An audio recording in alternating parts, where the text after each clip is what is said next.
Sai Ram, at the very outset, I'd like to place my humble pranams and salutations at Swami's divine lotus feet. This is the first time that I'm doing something like this. And I would therefore pray to Swami to speak through me. I'm very, very grateful for this opportunity and privilege, and would thank the organizers of Sai Ke Sang for this opportunity. My parents were completely immersed in Swami. Swami meant everything to them. In those days, life was spent by attending bhajans almost every single day. Sundays were exclusively reserved for bhajans in my house, and these bhajans went on for almost 35 years. But the rest of the week was spent in attending bhajans at the homes of other family friends. That was the social life that my parents had, and they so enjoyed themselves. I'm the youngest of 4 children, and Swami came into my parents' lives a few years before I was born. And when I was born, my mother had this wish or prayer that Swami name me. And on the other hand, my father was very, very concerned, because he was concerned that a wish or prayer like this may not come true and may prove to be a lifelong regret. But my mother, as I mentioned, was very, very determined that it would only be Swami who would name me and no one else. And therefore, on a weekend, they set off. My father worked with Remington Rand. He was an executive with the Remington Rand, and he got the weekend off to go for my naming ceremony. They went with a close family friend, my older sister, and of course me. Those days, I'm told, if one wanted an interview, you could actually sit in this veranda and just wait there, and Swami would, in his divine will or discretion, call you if he thought you deserved an interview. So my parents sat there, and Saturday went by and nothing happened. And my father was very, very concerned, because he just had one more day to go. But the volunteers there comforted them, saying that there are people waiting for months and weeks without an interview, and therefore they should not lose heart. But the next morning, in fact, Swami gestured to my father and motioned for him to kind of go to the interview room. And as is the practice, once my father was called, my mother could go in as well. But the volunteers refused to allow me to be taken in, because, they thought I would kind of wail and scream and basically spoil the atmosphere in Swami's room. And so as soon as my parents went in, Swami looked at my mother and said in Tamil, "Korandhikku namakaranam pannom illaya?" That means, you want me to name your son? And my mother said, yes, of course.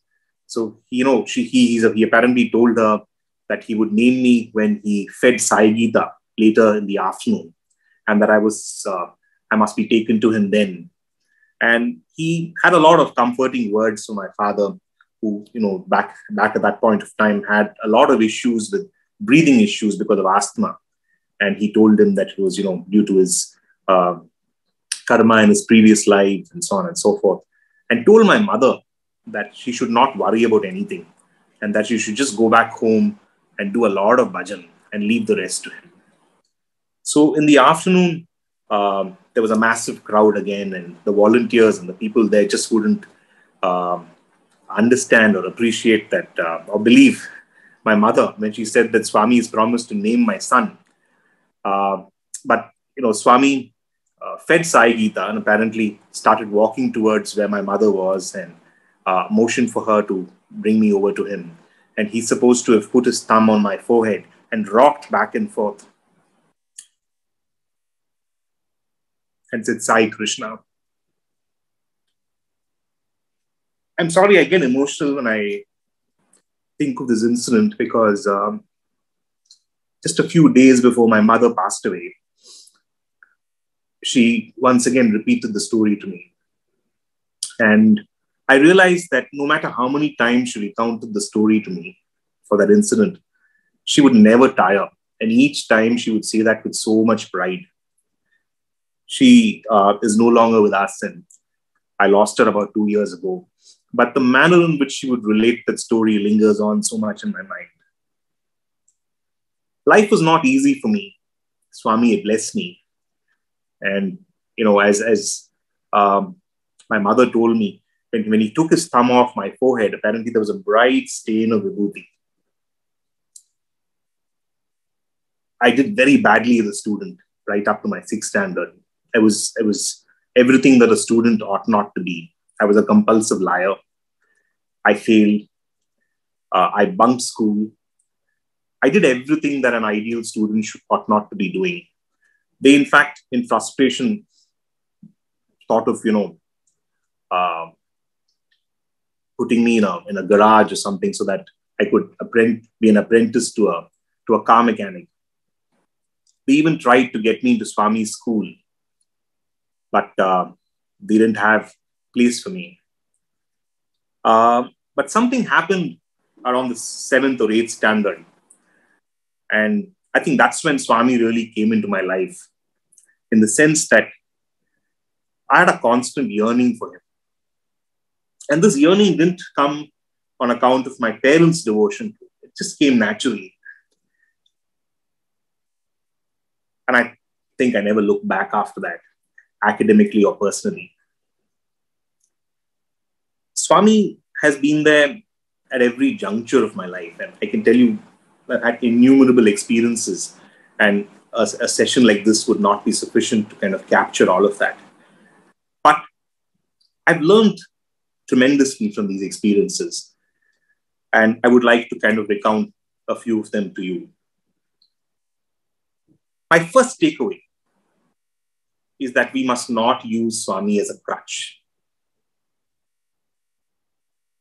We must take our own decisions and then leave the rest to him. So, for example, I just finished law school and I was engaged to my wife, Aparna, and, we had to get married as soon as we passed out. And I was extremely concerned about where I should start my legal practice. I had the option of Delhi, Bangalore, and Chennai. And I wanted Swami to make this decision for me. I would go to Whitefield. I maybe went there about 15 times in all, desperate for an interview so that I could get Swami to advise me on what my choice in terms of city should be. But to no avail. I had a dream one morning where Swami, I still recall that dream graphically. Swami basically chided me and said, listen, don't use me as a crutch for these things. You need to take your own decisions. And whatever decision you take, I am behind you. I'm backing you. So go ahead. And that is how I came to Delhi to start my practice here. But it was a very, very important life lesson that I must just back myself. I must take my own decisions and then leave the rest to Swami, rather than depend on him to take a decision for myself. The other incident that comes to mind is when Swami left his physical body. I remember I was in court on that Monday morning. I finished my appearance in court and I came out, and this dear friend of mine said, hey, Sai, what are you doing here? You should be in Puttaparthi. I said, look, I've seen Swami in so much, in such better times, and I don't want to see him, in this form. And he said, no, this is something you'll regret all your life. You must go and pay your last respects to your Guru. And as I was walking out of court, it occurred to me that I must do that. And I just called home and requested for a change of clothes so I could just drive straight to the airport. I go in, I The flight is about to take off. I get a call from this very dear friend who is also a devotee. And he says, Sai, I hear you're going to Puttaparthi. But it's crazy out there. The queues are so long that you won't even find a parking in 5 kilometers from the ashram. So do you really want to do this? I said, look, I'm already in the aircraft and we're just taxiing to take off. And he said, do you know any politician or a policeman? I said, no. There was this queue to take off, and it just occurred to me that I could call this friend of mine who was in the police. I called him and said, sir, I'm on my way to Puttaparthi. Is there anything that could be done? He said, absolutely no. There's so much VVIP movement there that there's nothing anybody can do. I thought that was it. I landed in Bangalore, and as soon as I landed, there was this message saying, DIG Anantapur, care of so-and-so, please call on landing. And I called the number, and he wanted my the number of my vehicle, of my car. I promised to call him back on reaching home, and I called my sister and said, there's an opportunity, would you like to come? And she came along as well. Believe it or not, we drove straight into Prashantanilaya in all that high security. And in a matter of maybe a couple of hours or a little more than that, I had darshan. And we were back home in Bangalore. What that incident taught me is that we just need to take baby steps towards Swami, and he will move mountains to come to us. That is all we need to do. Baby steps, small steps. And Swami will literally move mountains to make things happen for us. The third most graphic image in my mind is my asking Swami if I could marry my wife Aparna. That was, of course, before he told me I must take my own decisions. I told him that I want to marry Aparna, and he tossed me a chocolate. And a few months thereafter, I was again there to let Swami know that my wedding date had been fixed. And he materialized Vibhuti for me. And that Vibhuti lasted me almost maybe 3 years. I distributed it to so many people after coming to Delhi. And for some reason, it would constantly replenish.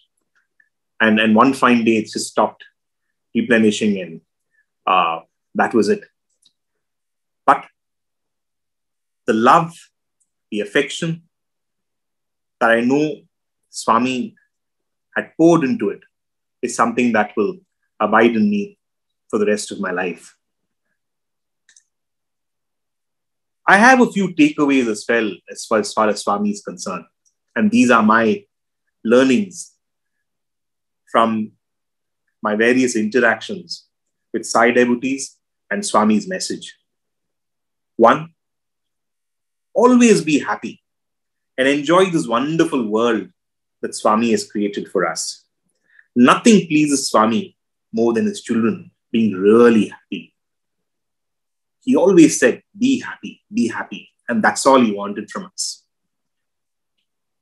The other takeaway for me is to never fear anything, including God. Because Swami is full of love. There's no need to fear Swami. Because after all, why fear when he's there? And finally,